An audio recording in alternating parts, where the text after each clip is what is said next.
El Señor siga bendiciendo nuestras vidas, amén. Vamos a buscar en el Evangelio de Mateo, capítulo 27.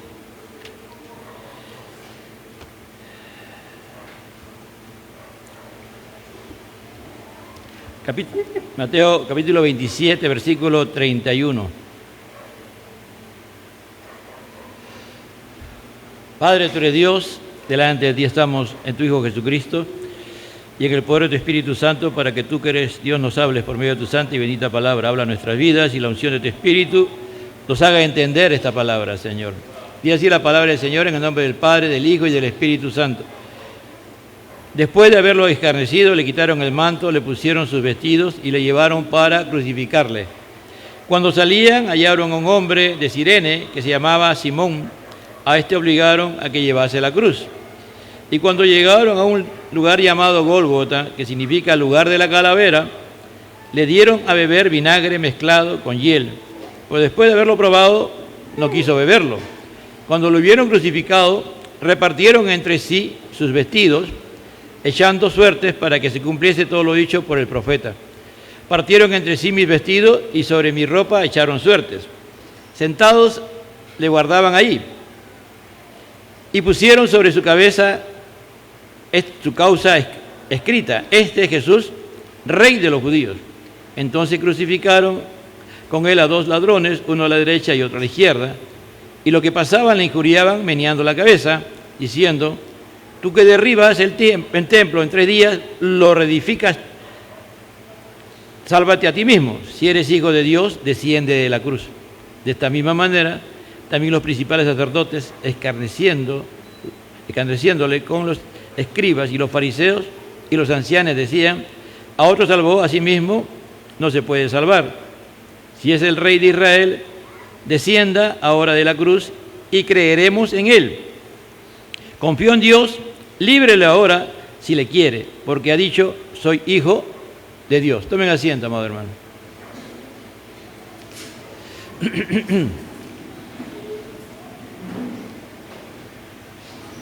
Este es el hecho más glorioso, grandioso que ha habido en toda la existencia de la creación, no solamente en la existencia de la humanidad, sino en la existencia de toda la creación, porque Dios se hizo hombre y va a la cruz para ser crucificado y morir por nuestros pecados y para dar inicio a la restauración de todas las cosas, como Dios lo planificó desde antes de la fundación del mundo. Por eso que el reino de Dios es el anhelo ferviente, la manifestación, del reino de Dios es el anhelo ferviente de toda la creación. Y aquí se inicia. No hay otro hecho más glorioso y grandioso. La única forma en que el hombre podía ser sacado de la condición y la misma creación sacada de la situación en que estaba era a través de la muerte de Cristo en la cruz del Calvario. Rousseau, que fue un revolucionario en Francia, dijo una vez: a Jesús solamente lo podemos reemplazar con otro Jesús.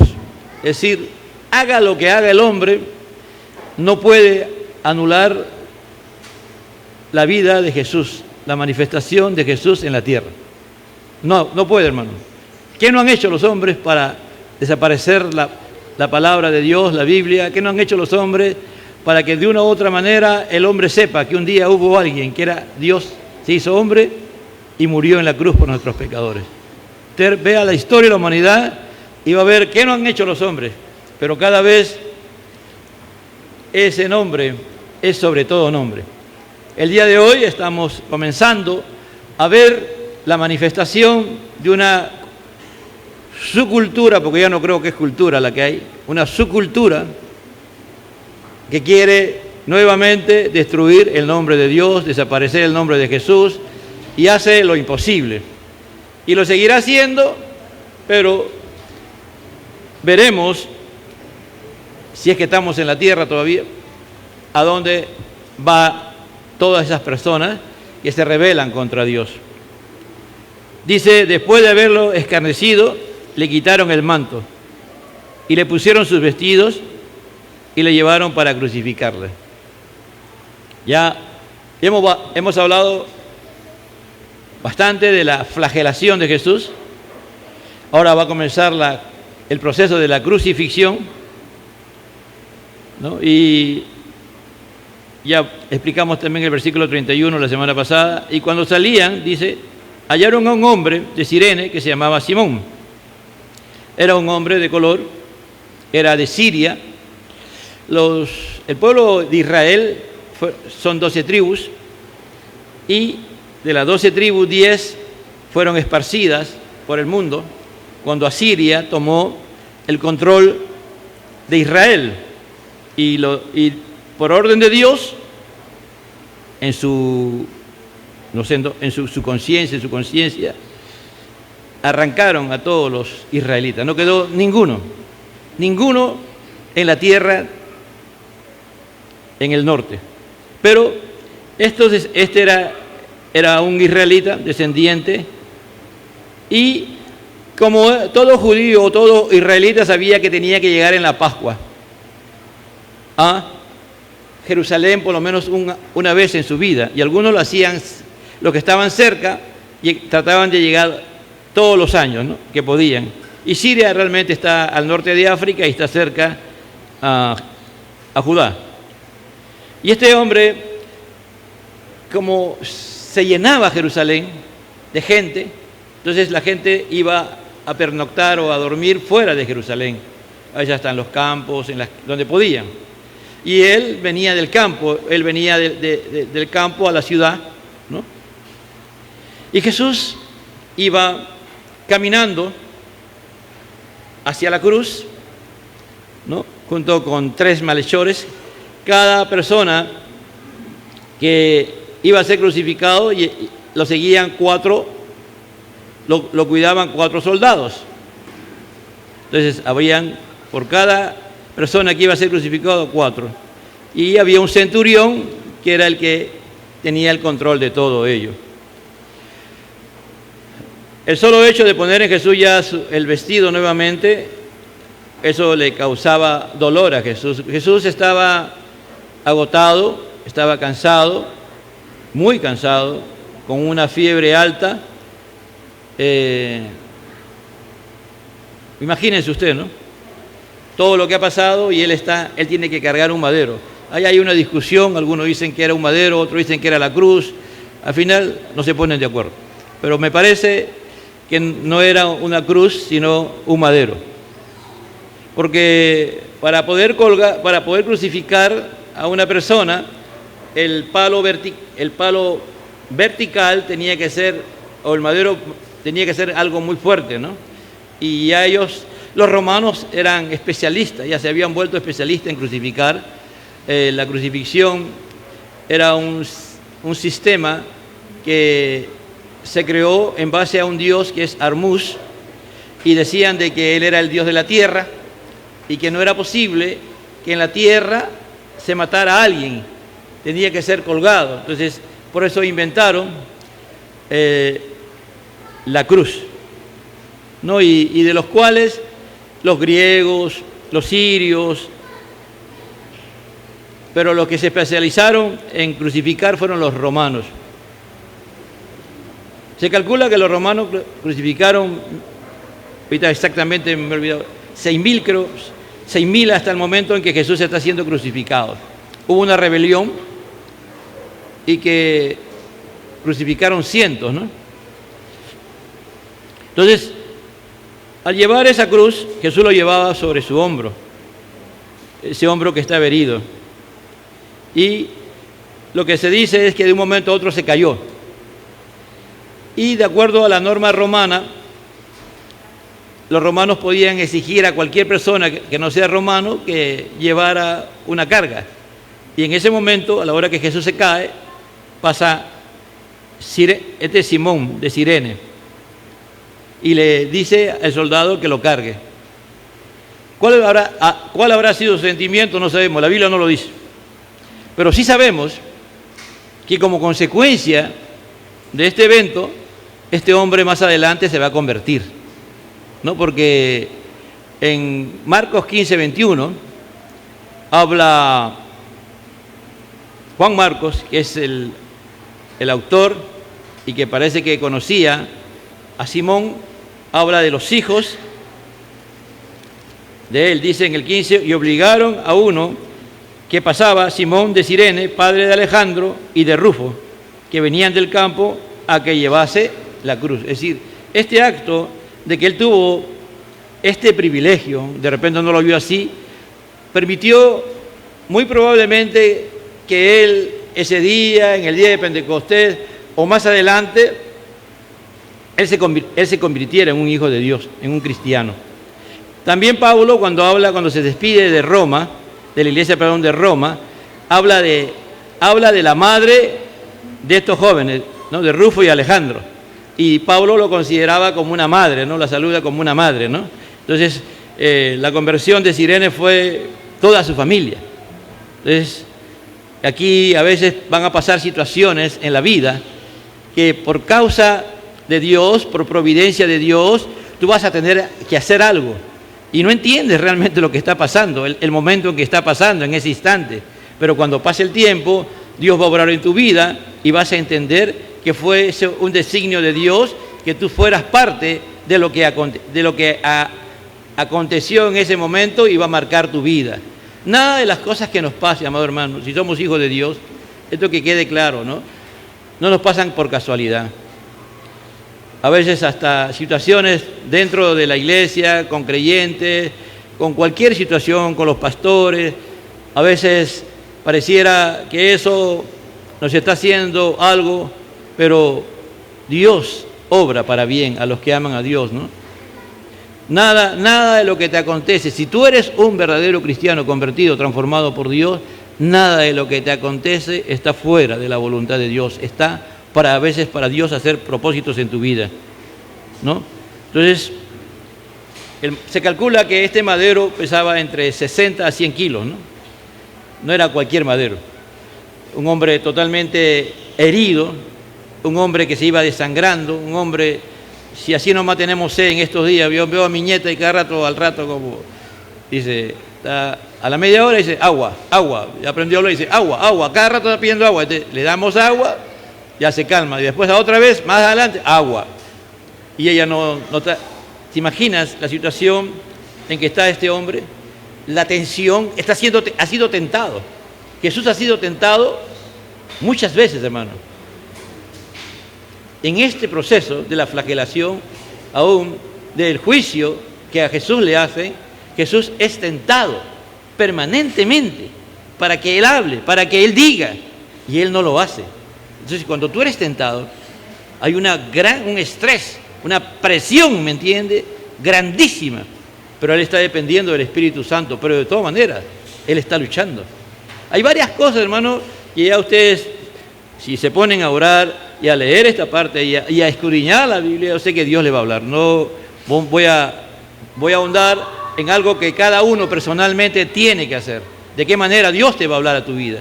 De las cosas que Jesús está sufriendo, no por causa de Él, sino por causa de nosotros los pecadores.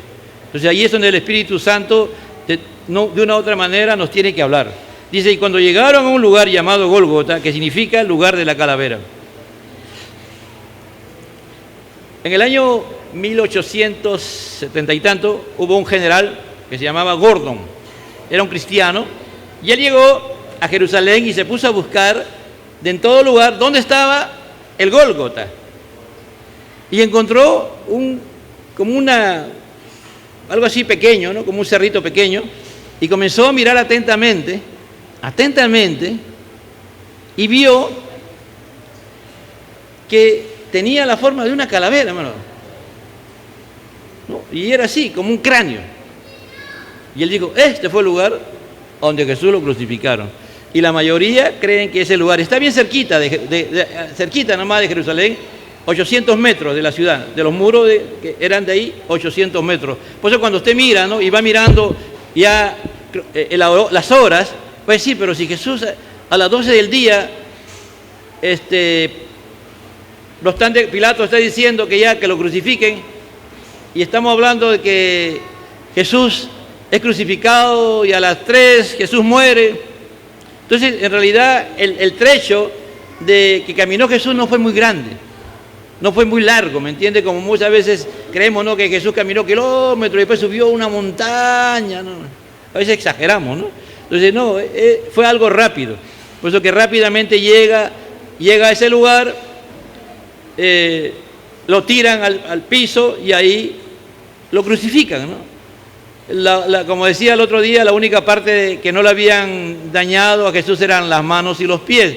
Algunos dicen que primero lo crucifican la parte de arriba y después la parte de abajo, pero lo que se cree es que la parte de abajo se une así los pies, y en la parte de abajo, como la parte de acá, hay una parte hueca por aquí, ¿me entiende? Y por ahí pasaron los clavos, tanto de los pies, a la altura de los pies, antes de los pies y antes de las manos. Y después de eso lo amarraban a veces porque tenía que quedar colgado, ¿no?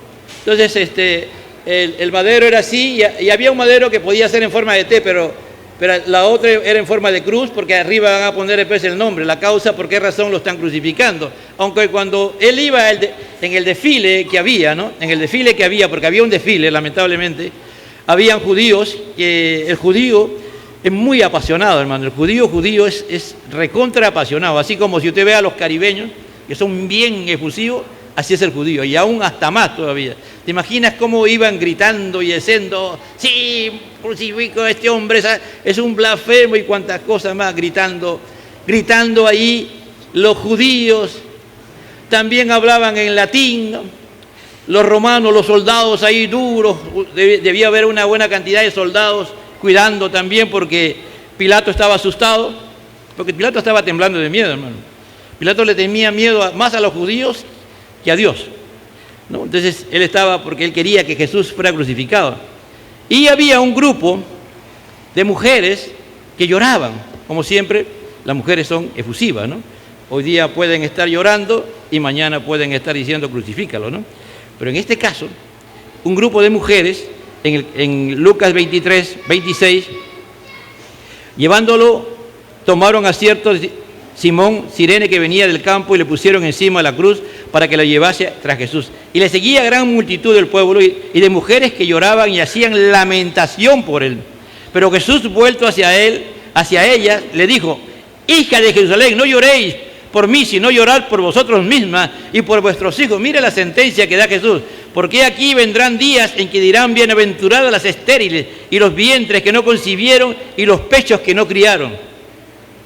Entonces comenzarán a decir a los montes, caernos sobre nosotros, y a los collados cubrirnos. Porque si en el árbol verde hacen estas cosas, en el seco, ¿qué no harán? ¿Qué no se hará?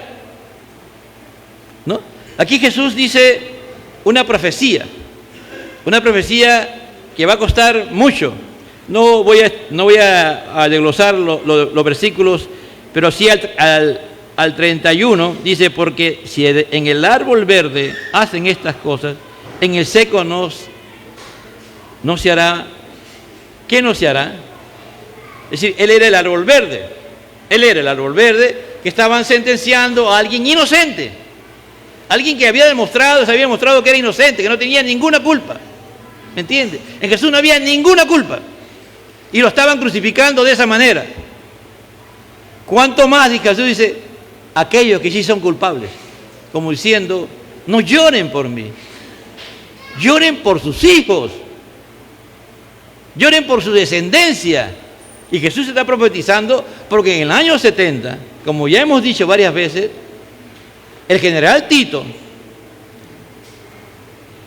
recibe la orden de tomar Jerusalén. Tenía casi 2 años sitiada Jerusalén, 2 años, y se calcula que había 1.100.000 judíos dentro. Y entran los romanos y matan a todos, hermanos. Mujeres embarazadas, niños recién nacidos, a todo. Cuando así, mire, usted ve cómo el hombre pierde su sentido de vida, su sentido de ser humano y se comporta peor que un animal. Es decir, el animal queda pequeño cuando el hombre hace las cosas que hicieron contra Jesús. Dios envía un espíritu sobre la gente que Él quiere usar y Él va a usar, y usó a los romanos para destruir. Mire, el templo de Herodes era un edificio increíble, hermano. El de Salomón era pequeño en realidad. Lo destruyeron, le dejaron piedra sobre piedra. Mataron a todos. Solamente se salvaron los cristianos, que Dios les habló a ellos que huyeran antes. Porque Dios le habló a los cristianos y huyeron. Ellos no sabían por qué huían, pero llegó el día. Pues ahí está diciendo. Y eso solamente fue en el año 70. Ya hemos dicho que en el holocausto de la Segunda Guerra Mundial, ¿cuántos? Se calcula que murieron 6 millones de judíos. Mataron los nazis, los alemanes, mataron 6 millones de judíos. Por eso dice, ¿no? Si al árbol verde le hacen estas cosas, yo siendo justo me están crucificando, ¿qué creen ustedes que no van a hacer con el árbol seco? Ya no tiene vida, pues está muerto. Ustedes están muertos, como si ustedes están sentenciados a muerte. Solo se salvaron los que se convirtieron. De esa gente que gritaba y hacía tanta locura, lo que Dios los convirtió en el día de Pentecostés y después, hasta antes del año 70. Solo ellos, convertidos auténticamente por el poder de Dios, fueron salvados por el Señor y sacados de Jerusalén. Y le dieron de beber, dice. Entonces el lugar es así, literalmente, hermano, como a veces no se ha visto alguna foto de ustedes como una calavera, así era el lugar. ¿Cómo Dios pudo hacer, no? Que ese lugar quedara ahí? Le dieron de beber vinagre mezclado con hiel. Este era como un narcótico. Algunos creen que era con mirra. La mirra es como la marihuana. La mirra se echa en la unción, en los ingredientes del aceite de la unción está la mirra. Pero cuando los que saben esto de química, tienen casi la misma característica que el cannabis, que es la marihuana, pues, ¿no? Y en forma líquida, lo que hace es adormece a la persona, ¿no? Ellos agarraban y le daban a lo que iban a crucificar, le daban de beber eso, para que su cuerpo se adormeciera y no tuviera sentido de lo que estaba pasando. Pero Jesús lo prueba y lo rechaza. ¿Por qué? Porque él tenía que ir a la cruz sin ninguna ayuda humana. Él vino a morir por nosotros los pecadores y en Isaías 53, él lo dice, ¿me entiende? Él dice, experimentado en quebranto, ¿no?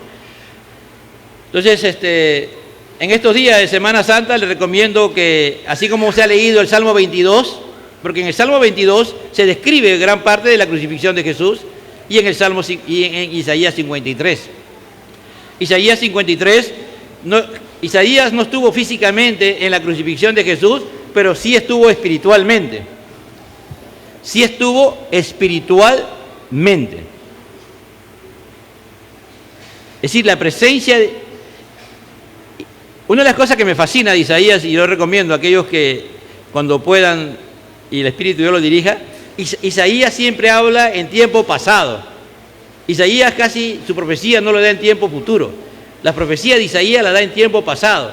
Isaías tenía tal certeza, tal seguridad de las cosas que Dios le revelaba, que él la escribía en tiempo pasado como que si ya habían pasado, y en realidad no habían pasado. Y así tiene que ser la fe de un cristiano. La fe de un cristiano tiene que ser de esa magnitud.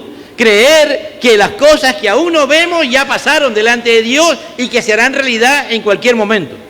¿Cuántos lo creen, amado hermano? ¿Cuántos creen que podemos llegar a ese nivel de Isaías? De mirar algo, de creer en Dios y saber, ya darlo por hecho, que eso ya se hizo ya.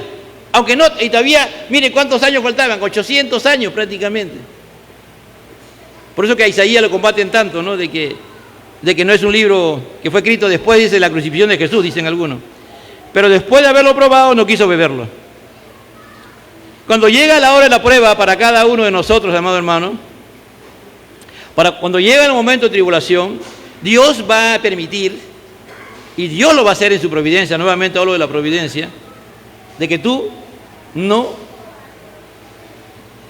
tengas ayuda de nadie, solamente de Él nada más, ¿no? Cuando tú estás en un quirófano, ya llegas a un quirófano porque ya no, la medicina ya no puede hacer nada por ti. Los médicos no pueden hacer nada por ti. Y solo te queda operarte. Y esa a veces, Dios muchas veces permite que algunos cristianos lleguen a ese nivel para experimentar la gloria de Dios, amado hermano, para experimentar quién es Dios realmente. Muchas veces en este tiempo de ahora, en el hoy, hay cristianos que creen que no van a sufrir. El cristiano verdadero y auténtico va a sufrir, hermano, por ser cristiano exactamente, por vivir en la dimensión en que Dios quiere que vivan, va a sufrir. Quieras o no quieras, tarde o temprano vas a sufrir, porque somos discípulos de Cristo. Si Jesús sufrió y somos seguidores de Él, ¿por qué no vamos a sufrir nosotros? Yo sé que esta palabra es fuerte, pero es verdad, hermano. El verdadero y auténtico cristiano sufre. Mira la biografía de grandes cristianos, de hombres de Dios que hasta el día de hoy tú puedes hablar tanto, ¿no? Como Jonathan Edwards, por ejemplo, ¿no? Uno de los teólogos que más ha influenciado en Estados Unidos, y Estados Unidos es Estados Unidos el día de hoy, es gracias a estos hombres de Dios, y uno de ellos fue Jonathan Edwards. Por ser buen cristiano, por ser buen pastor, fue expulsado de la iglesia. Porque la iglesia en que él asistía solamente se reunían 300 hermanos, pero a la hora que miraba la lista había como 800. Y los demás eran políticos que todos iban una vez al año nomás en Navidad o en Semana Santa, y eso era mi membresía. Y él dijo, no, esto no puede ser. La iglesia no es así. Y hubo una asamblea y la asamblea decidió sacar al pastor, en lugar de vivir de acuerdo a la realidad. ¿Y cómo muere Jonathan Edwards? Un día estaban probando una vacuna y él fue uno de los voluntarios. Él era rector de una universidad. Mira, de pastor tuvo que llegar a ser rector de una universidad, porque ya no lo querían como pastor, porque él predicaba la palabra, ¿no? Él es su sermón más conocido, pecadores en la mano de un Dios airado, ¿no? Es una prédica que conmovió y las personas que lo escuchaban produció un avivamiento en sus vidas. Y él se ofreció de voluntario, se puso la vacuna y se murió. Y él era el rector. Entonces cuando tú vives el Evangelio en la magnitud que Dios quiere que tú vivas, vamos a sufrir, hermano, porque el mundo, así como se levantó contra Jesús, se va a levantar contra ti. No te va a querer, ¿me entiendes? Va a querer desaparecerte, porque tu presencia misma le va a ellos ver su condición de pecado. Jesús en la cruz está ahí. ¿Por qué creen que esos dos malhechores, que eran malditos y que realmente tenía razón de ser crucificados,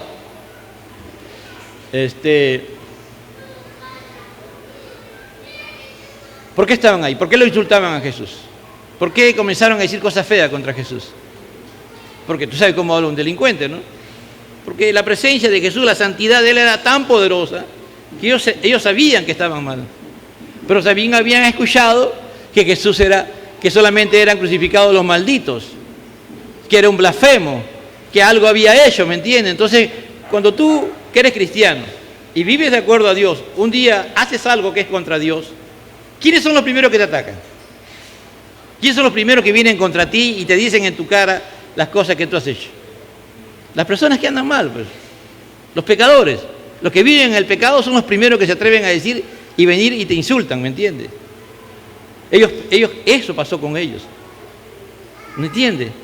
Y aquí Jesús no podía aceptar beber esa bebida. Jesús no podía aceptar ninguna ayuda, porque el Padre le dio el Espíritu. El Padre estaba ahí, en la cruz todavía el Padre estaba con Él, ¿me entiendes? Estaba el Padre, estaba el Espíritu Santo. Es decir, la dependencia total de Dios, la comunión con Dios, es lo que nos va a llevar a ir hacia adelante. Y cuando lo hubieran crucificado, miren, todos los evangelios no hablan detalles de la crucifixión de Jesús. ¿Por qué? ¿Por qué no habla detalle que esto pasó? Y lo que le he dicho son estudios que hay, ¿no? Y puedo expandirme y decirle todo cómo fue el proceso, ¿no?, de la crucifixión. ¿Por qué no lo dice? A veces decían en la vigilia a los hermanos, ¿no? Porque a veces no nos ponemos a pensar, digo, ¿no? Porque la palabra arrepentimiento entra el proceso de pensar. No puede haber un arrepentimiento si no ha habido una reflexión, un raciocinio de mi mente. Porque yo no me arrepiento porque me dicen que tengo que arrepentirme. Hay muchos que se arrepienten porque le dicen que tiene que arrepentirse, no sabe que, y dice que se han arrepentido cuando no están arrepentidos. Estoy hablando ya de como quién ya. Pero para arrepentirse uno tiene que meditar, tiene que pensar. El Espíritu de Dios te lleva a pensar. ¿Por qué te tienes que arrepentir? ¿De qué te tienes que arrepentir? ¿Y qué anhelas y deseas que el arrepentimiento traiga a tu ser, a tu vida? Dice, y cuando lo hubieron crucificado, repartieron entre sí sus vestidos. ¿Por qué? Porque el Señor no quiere que nosotros le demos demasiado énfasis a la crucifixión, sino al que está siendo crucificado. ¿Me entiende? A Cristo. A Él, ¿me entiende? Ya Isaías lo ha explicado. Isaías lo explica, hermano, y el Salmo 22, del versículo 9 hasta el 20, creo que es, lo explica también. ¿Quieres explicación? Anda ahí. Dios es sabio, hermano. Nosotros somos a veces, no sé qué palabra, es una palabra fuerte, lo que no encuentro otro en mi vocabulario, me perdona, morbosos, ¿me entiendes? Con este tipo de cosas. ¿Y qué más pasó? ¿Y qué más pasó? ¿Para qué? ¿Y en qué te beneficia? ¿En qué te beneficia que todo lo que a Jesús le pasó en detalle? ¿Te beneficia eso? ¿Te beneficia realmente? No, sino el propósito. ¿Por qué? El propósito de la crucifixión es lo que nos tiene que preocupar y entender. Porque hay muchas personas que saben en detalle, hermano, hay libros, estudios científicos de todo lo que Jesús sufrió. Y esas personas lo han leído o han sido los autores y el día de hoy están en el infierno. De nada le valió saber los detalles. Porque se meten en los detalles y se olvidan de lo más importante. ¿Para qué fue la crucifixión de Jesús? ¿Cuál fue el propósito? ¿Por qué Jesús murió? Ahí está, como dije al comenzar, está siendo lo más grandioso y glorioso que ha habido en toda la tierra. Dios se ha hecho hombre y está muriendo con nosotros los pecadores por causa de nuestros pecados y salvarnos del pecado y salvarnos de la muerte y hacernos volver a Él. Esa es la razón, ¿me entiendes? Y eso es lo que no tenemos que perder de vista en ningún momento. Repartieron entre sí sus vestidos. Por lo general, las personas tenían cinco piezas. El hombre es de vestidura. Su ropa interior, tenían un manto, o como decir, una ropa interna, tenían una correa y tenían una capa. Esa capa era lo más caro que había, era la capa. Y eso, eran 5, ¿no es cierto? Entonces agarraban los 4 y entre los 4 se repartían y quedaba lo más importante, el quinto, porque eran 4 soldados que lo cuidaban, 4 soldados, ¿de acuerdo? 5 piezas, 4 se repartían entre ellos y quedaba la más importante, la más cara. La ley romana permitía que los soldados se quedaran con la ropa, ¿me entiendes? Con toda la ropa, esa era la ley romana. Entonces, sortearon, por eso en el Salmo 22 explica que sortearon la ropa de Jesús entre ellos, ¿no? Y partieron entre sí mis vestidos y sobre mi ropa echaron suertes. ¿Qué cosa nos quiere decir aquí el Señor? ¿Qué está haciendo espiritualmente? Nosotros estamos con vestiduras viles, ¿no? Hace años cantábamos remolineando, ¿no? Remolineando, ¿no?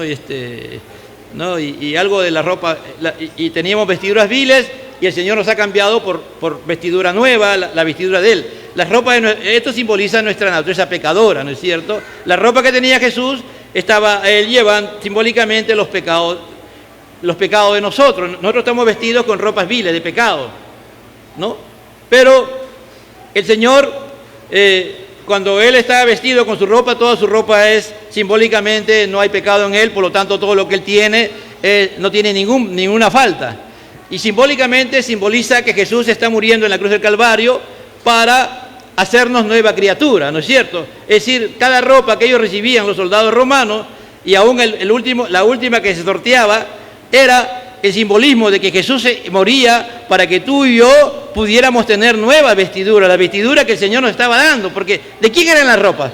De Jesús, ¿no es cierto? Entonces, por lo tanto, cuando él en la cruz del Calvario, Él nos compra a precio de su vida, a precio de su sangre, que es la vida de Jesús, y Él nos da nueva vestidura, la vestidura de, como decía hace un momento la hermana Carla, los medios de la gracia, ¿no? Por ejemplo, los medios de la gracia, ¿tú haces algo para aprender a orar? No, hermano, tú has inventado la palabra, no, todo lo que recibimos de la salvación son por gracia. Entonces, esa vestidura Dios nos está dando. Entonces, aquí hay un mensaje. En cada cosa que está pasando hay un mensaje. Entonces, nosotros ya no tenemos esas vestiduras viles de pecado, ahora tenemos la vestidura que el Señor nos ha dado, sus vestiduras, que Él pudo vivir en esta tierra esos 30 y tantos años, 33 años, sin mostrar ningún momento de pecado. Todo lo que Jesús hacía era santo. Y la vestidura, el hecho de estar en el cuerpo de Jesús, ya eran santos ya. Y sentados le guardaban ahí, dice. Sentados. Mire, los soldados tenían que quedarse ahí. Los 4 soldados se quedaban sentados rodeando la cruz. Nadie podía acercarse a la cruz, ¿me entiende? Y parece que Pilato dio la orden de que lo cuidaran más todavía, porque los judíos querían la muerte de Jesús sí o sí, ¿me entienden? El odio, la envidia, mira, la envidia, ¿a dónde puede llevar a un ser humano? Porque a Jesús lo mataron por envidia, hermano. Lo envidiaron a Jesús y lo llevaron a crucificar. Y por lo tanto estos soldados, dice, sentados le guardaban ahí. Lo guardaban, lo vigilaban, eran guachimanes, guardianes. Estaban ahí cuidando. Por eso que Jesús, la madre de Jesús, el mismo Juan, María Magdalena, no estuvieron ahí cuando usted ve en los cuadros, que estuvieron ahí en la cruz, ellos ahí llorando. No, estaban lejos. Los soldados lo rodeaban la cruz, porque ellos podían hacer algo en cualquier momento y sacarlo. Pues, hermano, si tú estás ahí, tienes a tu hijo que está muriendo, ¿tú dejarías ahí, te quedarías mirando, llorando? No, tú verías la forma como sacarlo, ¿sí o no? Así pierdas tu vida. Tú lo harías de un momento a otro y los soldados tendrían que matarte. Entonces ellos sabían lo que pasaba, porque aparte ya era la orden de Dios de que Él muriera solo en la cruz, ¿me entiende? Que no tuviera, es decir, la orden de Dios fue que Él solo estuviera ahí. Él, ¿me entiende?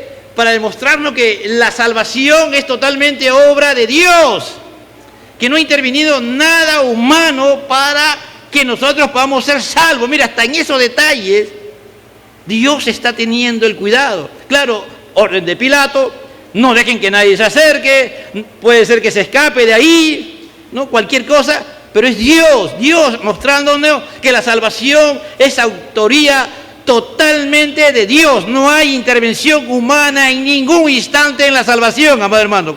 ¿Cuántos lo creen? Uy, ¿cuántos? 2 nomás lo creen. Y se pusieron sobre su cabeza su causa escrita: este es Jesús, el Rey de los judíos.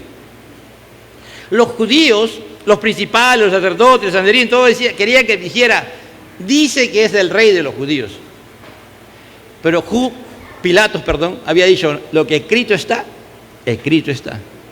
Ya llegó, mire, cuando Dios quiere que las cosas se hagan, Él va a usar a quien tenga que usar. Usó a la mula de Balaam para hablarle a Balaam. Acá está usando a Pilato. Está usando a Pilato para decirle a la humanidad que el que está muriendo en la cruz del Calvario es el Mesías. Es el Rey de reyes y Señor de señores. Amén. Él es el que está muriendo. No es cualquier hombre. Y estaba escrito en hebreo, en griego y en latín. En hebreo porque era el idioma de los judíos. En griego porque era el idioma universal, como ahora es el inglés en el mundo. Y en latín porque era el idioma de los romanos. para que todo el mundo sepa que al que está ahí muriendo, miraban, Jesús, el rey de los judíos. ¿Es Jesús el rey de los judíos o no es el rey de los judíos? ¿Es el rey de tu vida o no es el rey de tu vida, amado hermano? ¿Es el rey de tu vida o no es el rey de tu vida? ¿De cuánto es el rey de su vida Jesús, amado hermano? ¿De cuánto es Jesús el rey de su vida? Alce su mano, diga algo, hermano. Alce su mano, diga algo, hermano. Él es el rey, Él está muriendo por ti, por mí, el rey. No hay otro rey como Él, todavía no lo hemos visto en su manifestación de rey, pero cuando Él venga, va a venir como rey de reyes y señor de señores. Él está sentado a la diestra del Padre, en su trono alto y sublime, de ahí junto con el Padre gobierna todo, aleluya. Él es la razón de nuestra existencia, estamos por Él, amado hermano. Sin Jesús no hay nada. Josué dijo una gran verdad. A Jesús nadie lo puede reemplazar, hermano, nadie. Y Él es el rey. Entonces crucificaron con Él a dos ladrones, uno a la derecha y otro a la izquierda. Ya sabemos la historia de esos ladrones. No eran cualquier persona. ¿Por qué? ¿Por qué dos ladrones? ¿Por qué no solo Él? ¿Por qué cerca a Él dos? Porque en esa condición está el hombre, lleno de pecado y de maldad, destinado a la muerte eterna. El hombre está así. Miren, ahí hay otra figura todavía. Jesús está al medio, está muriendo, el justo, el rey de los judíos, y a la derecha hay, muy probablemente, seguidores de Barrabás, asesinos, ladrones, malditos, porque solamente era crucificado un maldito.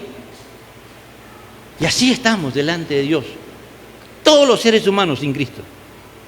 Todos los seres humanos sin Cristo, así estamos, hermano. Estamos destinados, ya nuestra sentencia está dada. Por eso que en Juan dice que al que no le cree, ya tiene justicia. La justicia es muerte eterna. Si tú estás aquí el día de hoy y tú no te has arrepentido y no le has entregado verdaderamente tu vida con un arrepentimiento que tiene frutos dignos de justicia, estamos en esa condición. Ahí, en esa cruz, agonizando. Pero agonizando, pero a la vez insultando. A la vez burlándonos. Porque los dos lo insultaban, los dos lo injuriaban, los dos lo insultaban, hasta que un momento a otro, seguro que uno de ellos miró a Jesús y vio, así como Pilatos puro mier, que le decían tantas cosas y Jesús, tranquilo, mantenía su dignidad, mantenía su postura. Por eso digo que Jesús fue tentado.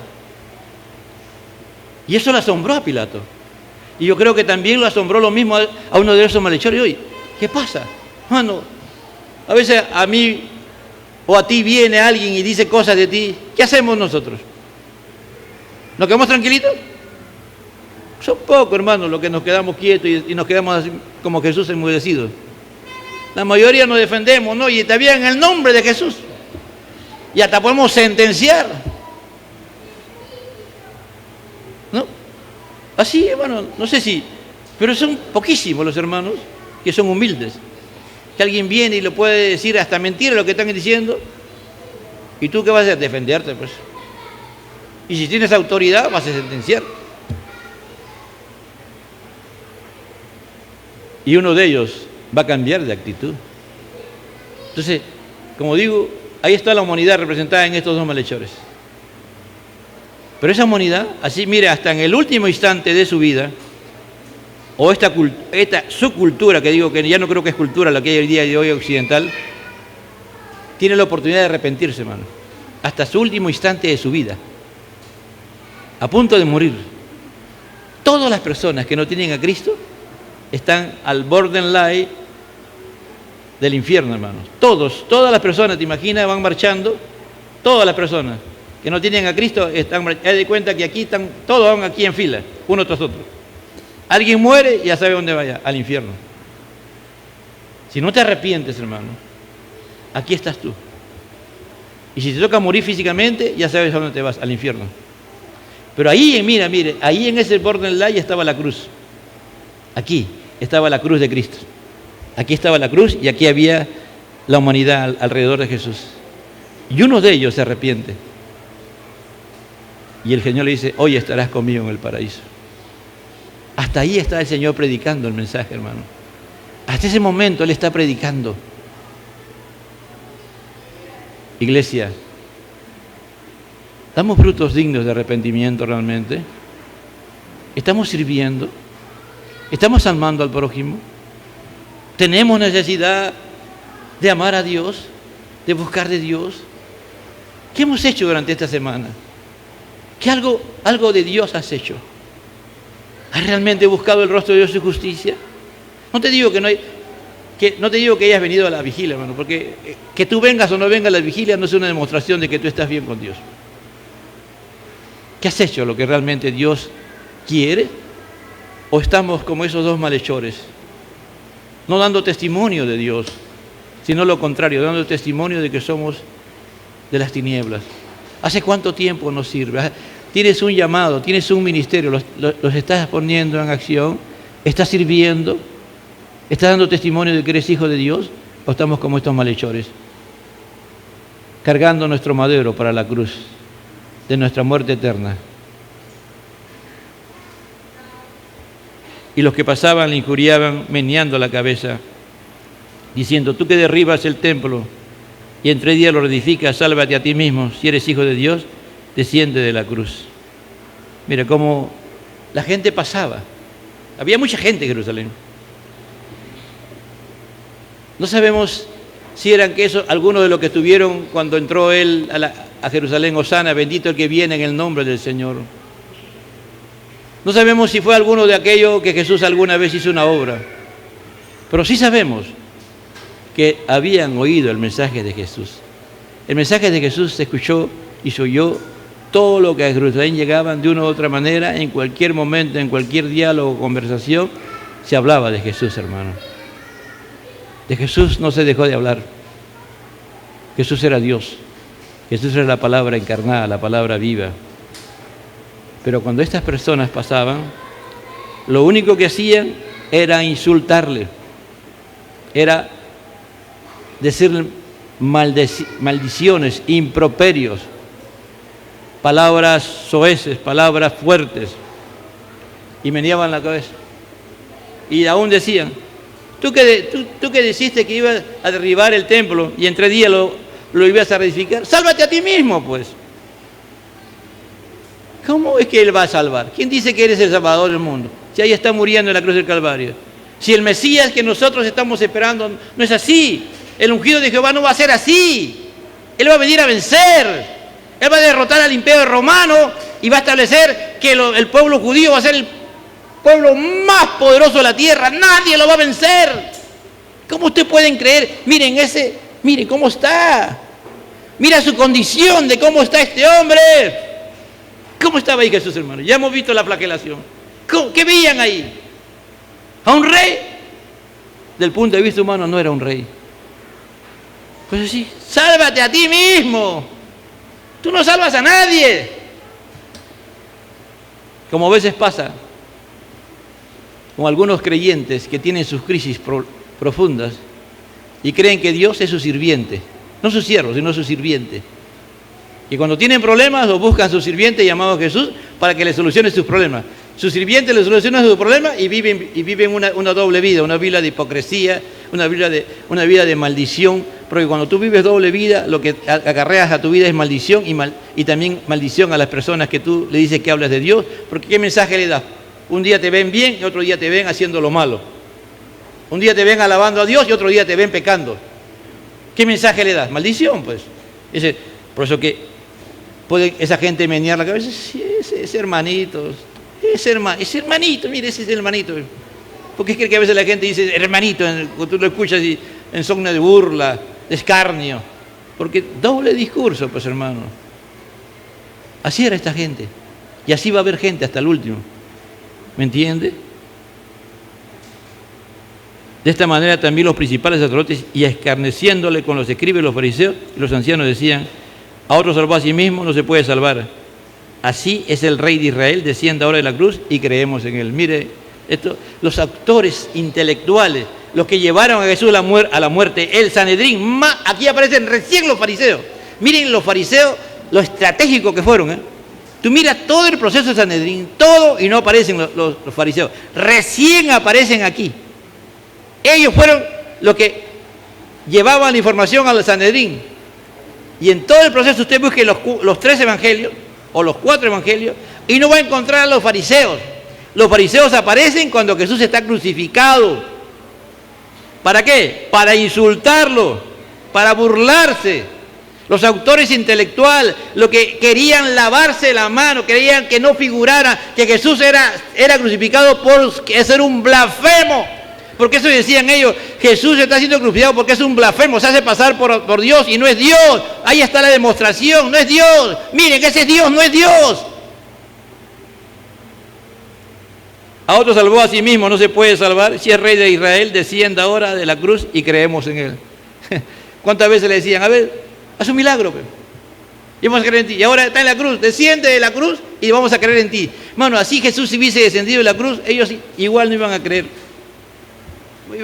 Así Jesús, si hiciera el Mesías como ellos querían que sea, y lo llevara a la victoria y pusiera a los judíos o Israel como la nación más poderosa del mundo, tampoco lo iban a creer, ¿me entiendes? Porque esta obra se cree solamente por una conversión auténtica y verdadera. Y Jesús le dijo a Nicodemo, para que tú entiendas las cosas de Dios y vivas en la dimensión de Dios, tienes que nacer del agua, tienes que nacer del Espíritu, tienes que nacer de nuevo. ¿Me entiende, iglesia? Por eso que esa es la razón de que no se habla mucho de todo lo que le pasó a Jesús. Porque el Señor quiere que tú y yo nazcamos de nuevo, que vivamos una vida de arrepentimiento permanente, como un estilo de vida. Estos hombres que sabían tanto Biblia, que conocían bien teología y todo lo demás, fueron los autores de la muerte de Jesús. Confió en Dios, libre de ahora, si le quiere, porque ha dicho, soy hijo de Dios. A ver si digo que confía en ver que Dios se manifieste. Mira, hasta están tomando el nombre de Dios. El nombre que ellos tanto cuidaban de no decir, lo están tomando. Primero dijeron que su rey era César. Ahora dicen que si confía en Dios, que le libre Dios. Acá ya se meten en otra dimensión. Nunca te pongas a ofender a Dios, hermano. Nunca ofendas a Dios. Nunca. Acá están ofendiendo a Dios. Ya hemos visto, ¿no? En el año 70 lo que pasó.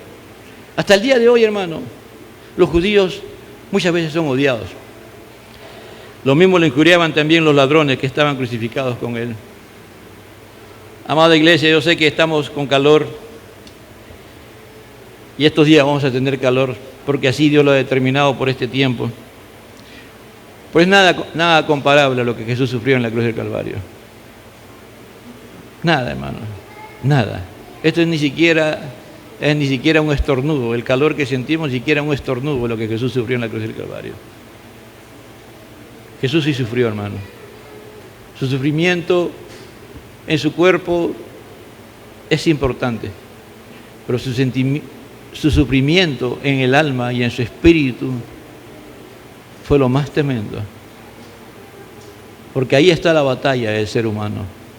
La batalla del ser humano está en el alma. El alma que pecare, esa morirá. No dice el cuerpo que pecare, no dice el espíritu, dice el alma que pecare, esa morirá. Y en su alma Jesús sufrió, agonizó. Pude escuchar textualmente todo lo que le decían, hermano.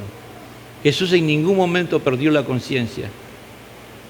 Y Dios quiere que tú y yo nunca perdamos la conciencia de que somos hijos de Dios, donde vayamos, donde estemos. Donde nadie nos ve, ahí seamos más cristianos que todo. Es tiempo, ya estamos pronto a días de Semana Santa. Que Dios nos ayude, hermano, que esta Semana Santa realmente nosotros tengamos una celebración distinta a la que hemos tenido. Por eso te invito en el Señor y que el Espíritu Santo tenga misericordia de nosotros y nos lleve a la palabra, a meditar en ella, a pensar en ella. Y en los días de Semana Santa, en la mesa que te sientas con tu familia, si toda la familia es cristiana, recordar y celebrar esto. Y salir a predicar, hermano, a la familia, a los amigos, donde vayas. Si tu familia, solo tú o unos cuantos son cristianos, es el momento de predicarles, de hablarles, de la salvación que Dios tiene preparada para ellos, de la esperanza que después de convertirnos a cristianos, Dios tiene para nosotros, porque esta muerte gloriosa de Cristo nos da amor, fe y esperanza, amado hermano. Amor en Dios, amor al prójimo. Fe de que pase lo que pase, nuestra fe tiene que ser inconmovible. Y esperanza que un día Cristo vendrá a levantarnos y a llevarnos por siempre, amado hermano. Padre, yo te doy gracias en esta mañana y te pido misericordia. Te pido a ti que hables a mi vida primeramente, a mi vida, Señor, a mi vida, Señor. Que sigas hablando a mi vida, porque necesito afirmarme en la fe. Como predicábamos el día jueves, tenemos que irnos preparando para ese encuentro contigo, Señor. Porque algún día, si es que tú no vienes, igual tenemos que partir de esta tierra. Y tenemos que vivir sabiendo de que tú ya vienes pronto, Señor. De que esta Semana Santa, en un mundo convulsionado, en un mundo en crisis, en una crisis profunda, Señor, nosotros le llevemos la solución a su crisis, que eres tú, Cristo. Para un mundo en crisis, un mensaje de poder de la cruz de Cristo. Para un mundo en crisis, un mensaje de poder de la cruz de Cristo, el cual vino a morir, a redimirnos y a salvarnos con su sangre santa y preciosa. Al Padre, al Hijo y al Espíritu Santo, gloria a Dios, gloria a Dios. ¿Quién vive, amados hermanos? A su nombre.